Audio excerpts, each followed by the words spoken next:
بسم الله الرحمن الرحيم. أنا والد طفل محمد أحمد عبد العاطي. أنا طفلي عمره 12 سنة. بقالنا هنا مع المركز مع الأستاذة شيماء تقريبا سنتين.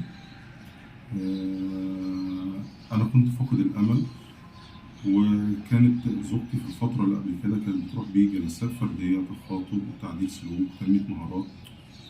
كنت حاسس إن الموضوع مجرد صرف فلوس خلاص.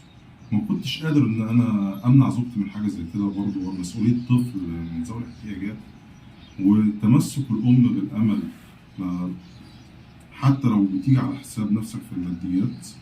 لكن فعلا لما ابني جه للمركز هنا الموضوع اختلف تماما. انا بشكركم وبشكركم على الجهد المبذول مع ابني. انا ما كنتش اطمح ان ابني يوصل للمستوى دوت. ابني بقى النهارده بنسبه 85% بيعتمد على نفسه. بقيت قادر افهم هو محتاج ايه. انا عارف ان ابني من ذوي الاحتياجات، وعارف ابني ان هو طبيا ليه تعامل خاص وطبيا عنده مشاكل طبيه، لكن الحمد لله بقيت قادر اتعامل معاه، بقيت قادر اقعد معاه، بقى هو قادر يعبر لي هو محتاج ايه. بقى عندي طموح معاه، بقيت مستني اكتر من كده من اللي هو وصل له. وانا بكرر شكري للاستاذه شيماء ولكافه اعضاء التيم ولكافه المركز، وبشكركم جزيل الشكر. وانا ممتن جدا لجهودكم مع ابني.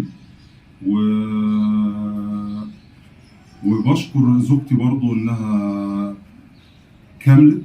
كملت وانها صبرت وانها قدرت توصل لحضراتكم وتتعامل معاكم.